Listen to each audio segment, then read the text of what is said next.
The legend of a Super Saiyan God is one that changed the entire story of Dragon Ball.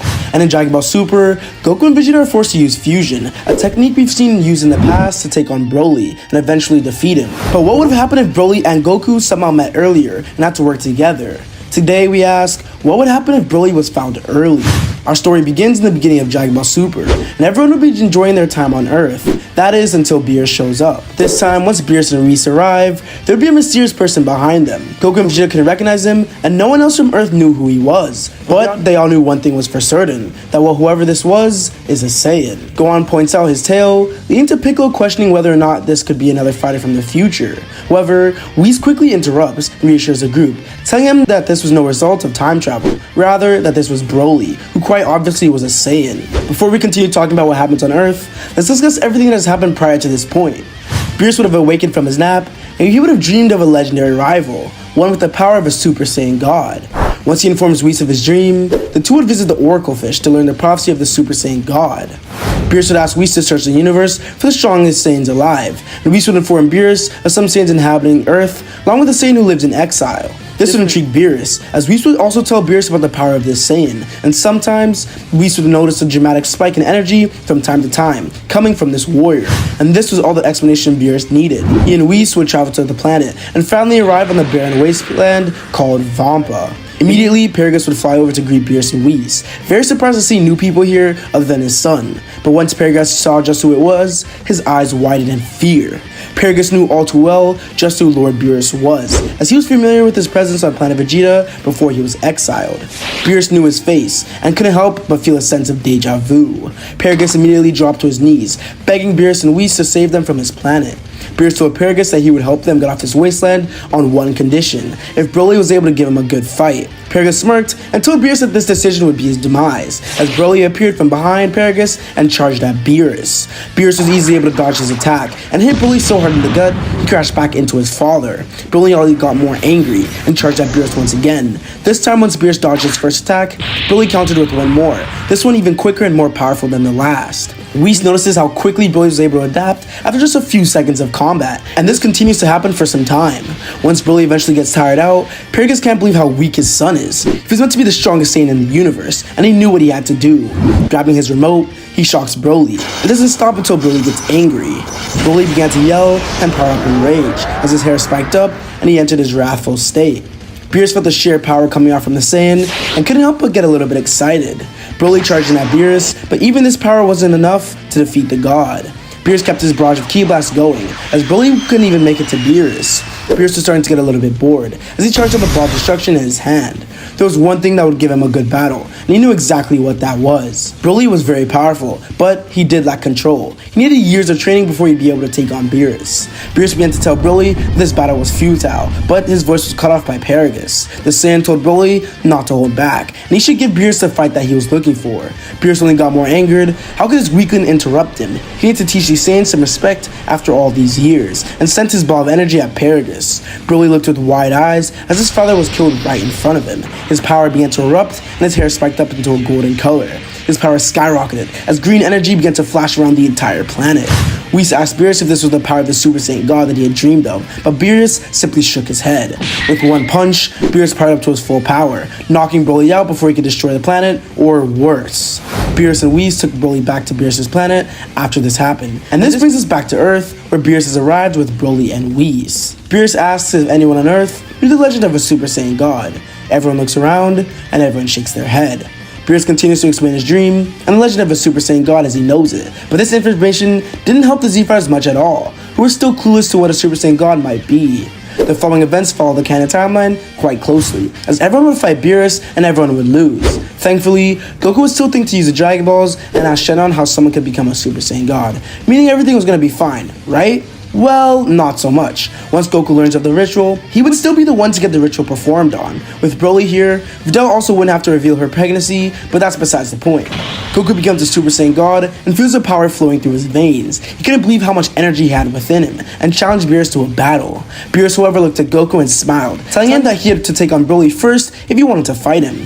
Broly steps up, and everyone is worried about just how much power Broly has. They could sense the power boiling in from within. Broly's hair spikes up, and he immediately transforms into his wrathful form. Goku takes a step back, but isn't phased as he dodges Broly's attack and counters with his own, pushing Broly back with a series of ki blasts. Goku was starting to get the hang of his power as he kept the battle raging on. The two went blow for blow as both warriors were getting more and more excited.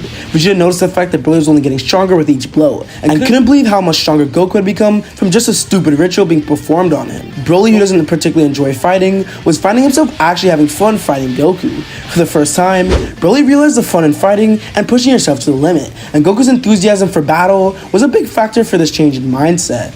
With a smile, Broly powers up to Super Saiyan, and he actually is able to somewhat control his power and rage. We can tie this into the explanation of S cells that we got from the Universe 6 Saiyans, and along with Goku teaching him as much as he can during the battle.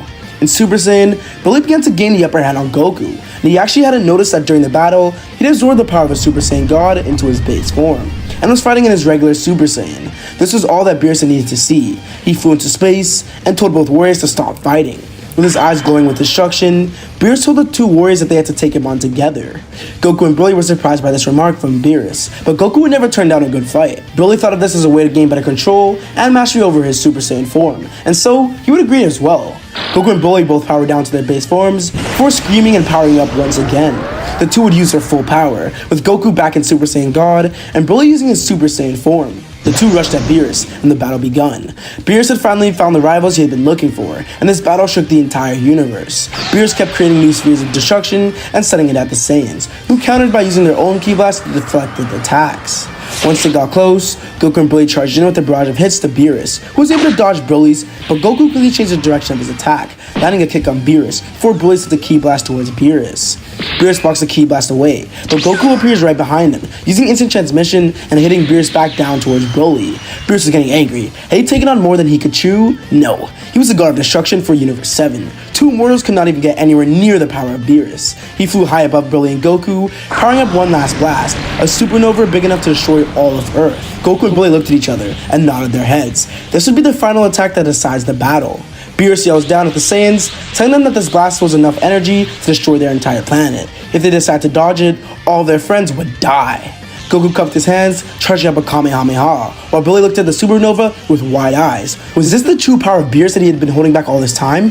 When the two fought on Vampa, was he actually that weak? He had to focus. He had to help his friend. Was it really his place to try and defend this planet that he had just arrived on hours ago? Broly was going through a series of motions as Goku struggled to hold back the power of Beerus' supernova. Goku yelled, "Even if the odds are against us, every breath in my body will be spent trying!" As the supernova pushed more and more towards Goku and Earth. Broly knew exactly what he had to do, as a green aura began to creep out of the Saiyan, and he powered up even further, creating paths to different realms with his power. Broly charged up a blast, sending it towards a supernova, and once combined with Goku's Kamehameha, the two were actually able to overpower Beerus' attack, with energy dissipating into space. Broly and Goku powered down from exhaustion, falling back to Earth in their base forms. Vegeta and Gohan moved to catch their friends, but Whis was ready, teleporting the Saiyans back to the surface unharmed. The rest of the events of this arc would play out like normal, with Vegeta still asking Whis to train him on his planet, and Broly returning to Beerus' planet alongside him. Before Broly left, Goku thanked him, and told him that this power was incredible. He told Broly that Earth was a place he could always come to, and that he had a new home there with him. This idea of living on Earth was exactly what Broly wanted to hear, as he would consider this option in the future. Beerus, Broly, and Whis depart Earth, and everything goes back to normal for now. Eventually, both Goku and Vegeta would join Broly on Beerus' planet to begin training to further their own paths of power. During training, Broly would often find himself struggling to understand the concept of God Ki. He felt as if he wasn't able to access the Super Saiyan God form like Goku and Vegeta were able to do. Broly decided he would take a step back from training with Goku and Vegeta to learn more of the basics of martial arts. Goku elects to take Broly to Earth via instant transmission, and he would agree.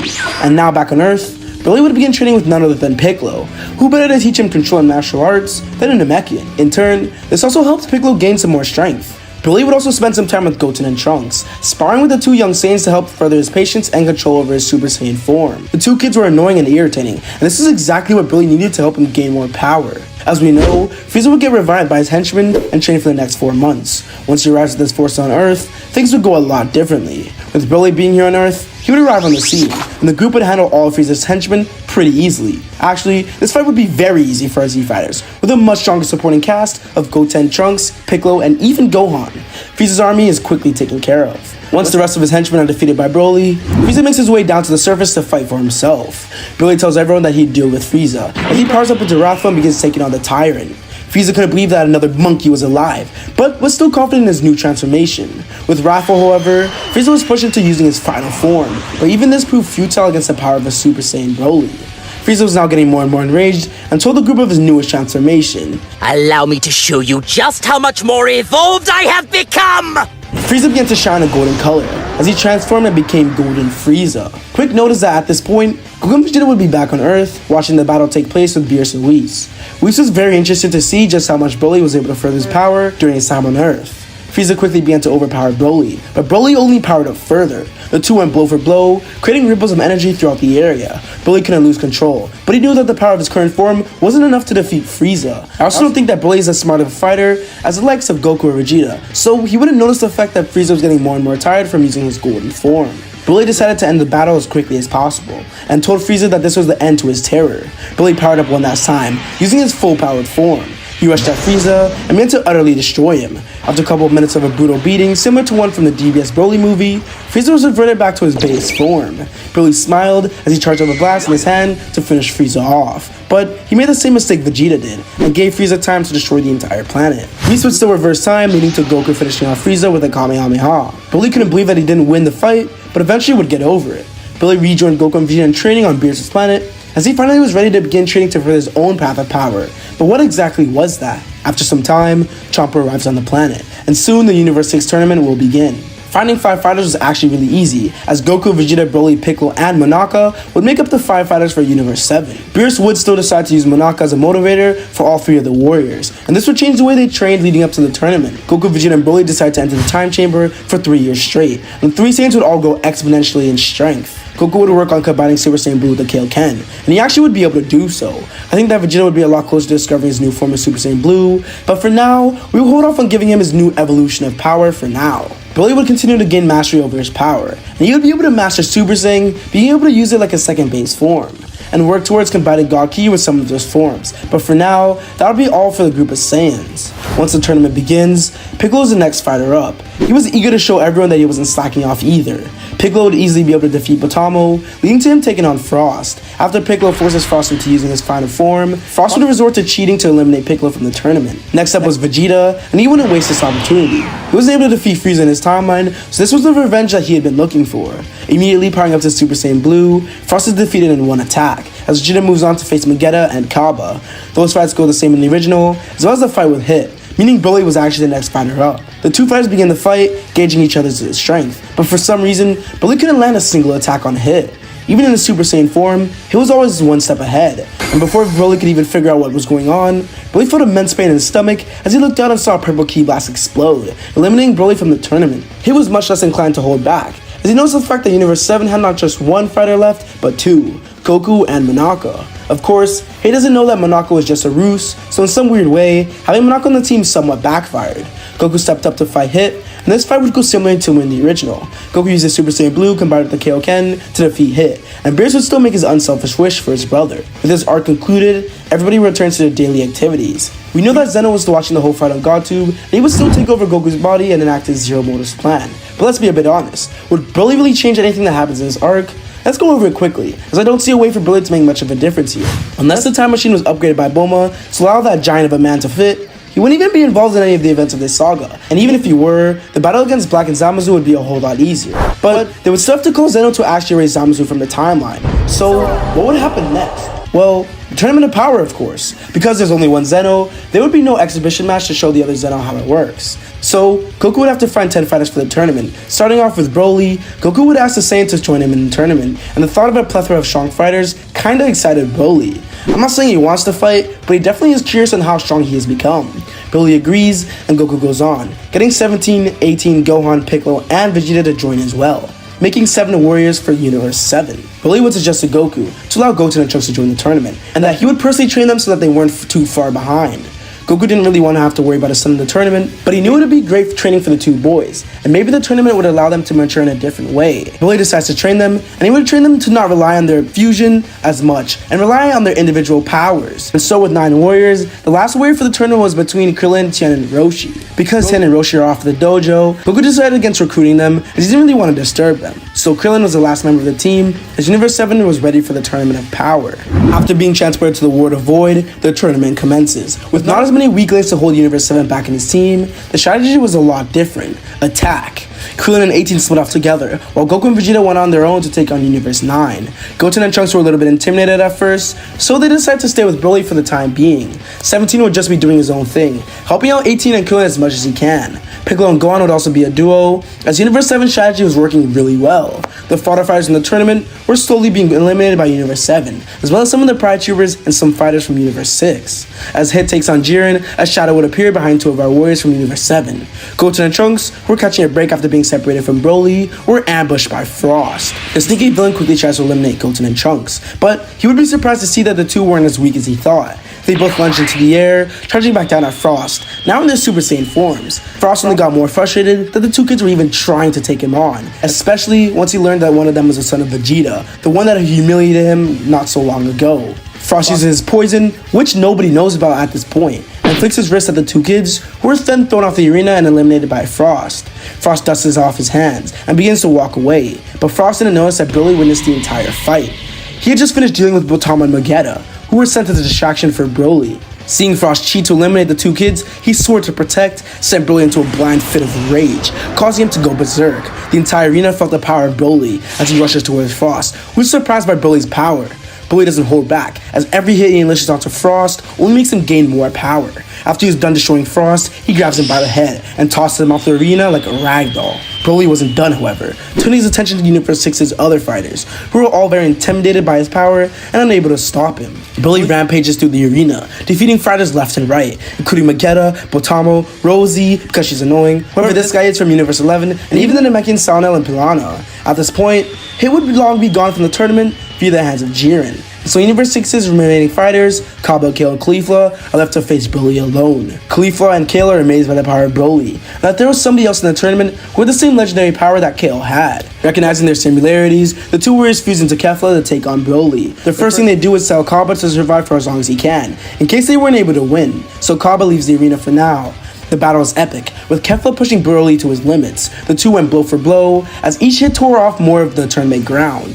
Kefla was able to hold her own against Broly, and couldn't help but get excited. This power-up led her to engage Broly once again, as the two kept fighting. At the same time, Goku would be taking on Jiren just like he did in the original, using the Spirit Bomb, and ending up with him unlocking Omen for the first time, before losing the form and retreating for the time being. Meanwhile, Vegeta is biding his time, waiting for the right time to take on Toppo. He knew that he might not be able to win, but seeing Broly take on Kefla only motivated him more. He was no weakling, and Vegeta made his way to the area to begin fighting Toppo. Gohan, Piccolo, 17, and 18 take on various fighters from other universes, with varying degree of success. Piccolo would be defeated by the tiny warrior Damon from Universe 4, while Gohan, Android 17, and 18 take on Universe 2, with them ultimately emerging victorious. With combined attacks, the power of a stronger Gohan who benefited from training with a stronger Piccolo, but also a stronger Broly whenever he was on Earth, and that they were able to defeat Universe 2 pretty easily. Not to mention the fact that Gohan would have had a lot more energy at this point in the tournament, because Universe 7 as a whole was a lot stronger than they were in the original. As the tournament nears its end, Broly would have been able to defeat the fusion eventually, as Kefla didn't have nearly as good of control over her legendary power that Broly did. Broly thanks Kefla for the great fight, and for making him remember to stay in control. Kefla, being overconfident, tries to power up a blast to eliminate Broly, but he just vanishes behind her and kicks her down off the arena. Kefla moves to jump back into the arena, but Broly is already there, waiting with another kick, sending Kefla even further back down into the void and eliminating her. Broly was pretty drained from the battle and decides to lay low until he was needed. Universe 3's fusion, Anilaza, soon emerges as a major threat. However, the combined power of Gohan, 17, and 18, along with some help from Goku, who was still recovering from his first battle with Jiren, defeated Anilaza, but at a cost. Anilaza explodes upon defeat, taking out Android 17 and 18 along with him. With only Goku, Vegeta, Gohan, and Broly remaining, the fight against Universe 11's Jiren begins. Goku begins his battle, and quickly finds himself unable to do anything against Jiren. He's then joined by Broly, which allows Goku to try to regain some of his strength in order to tap into that Ultra Instinct form again. Vegeta would have been having his battle with Toppo, being able to tap into Super Saiyan Blue Evolution pretty easily. Remember, he was already on the cusp of unlocking the form, so tapping into it here was no-brainer. Vegeta would defeat Toppo using a final explosion, which he was able to survive from. Vegeta, however, was very drained, and after helping defeat Dismal alongside Gohan, he knew his time was up in the tournament. He gave the rest of his energy to Goku as he jumped off the arena. and the energy that Goku received from Vegeta was able to awaken the Ultra Instinct power once again. In a final epic battle, the combined power of Ultra Instinct only Goku and Broly take on the full power of Jiren. Goku and Broly use powerful combo attacks to take on Jiren, who isn't used to their uncoordinated style of fighting. Goku would utilize Omen to dodge all of Jiren's attacks, while Broly distracted Jiren with mouth beams and attacks from the side. The power of the two Saiyans ultimately proves to be too much for Jiren, and they are able to defeat him. With a final push, Broly flings Goku towards Jiren, as Goku punches Jiren up into the air, but that wasn't all, as Broly was ready with a mouth beam from above, firing it down upon Jiren. Jiren was able to block this attack, but Goku teleported in front of Jiren, holding his body down into the void. Broly charged up one last blast, sending it at Jiren and eliminating both Goku and Jiren from the tournament. The tournament of power is won, and Universe 7 is saved from destruction. Broly would inevitably use the wish for all of the universes to come back, and Zeno would reveal his ultimate plan for all the universes. The team returns home, and Broly solidifies himself as a member of the Z Fighters. Goku, Vegeta, and Broly continue to train together, pushing each other to new heights of power. With Broly's raw power and Goku's mastery of Ultra Instinct, the Saiyans become an unstoppable force, and as they face new threats and challenges, they know that they can overcome anything as long as they stand together. For now, this is where the story of what if Broly was found early ends, and if you guys enjoyed this video, be sure to leave a like and subscribe. I consider covering the Moro, Granola, and superhero arcs, but for now, I'll leave that up to you guys. If you guys get this video to 500 likes, I'll continue the story with the bonus part, covering the rest of Dragon Ball Super as we know it. Anyways, thank you guys so much for watching, and I'll see you guys all in the next video. Peace!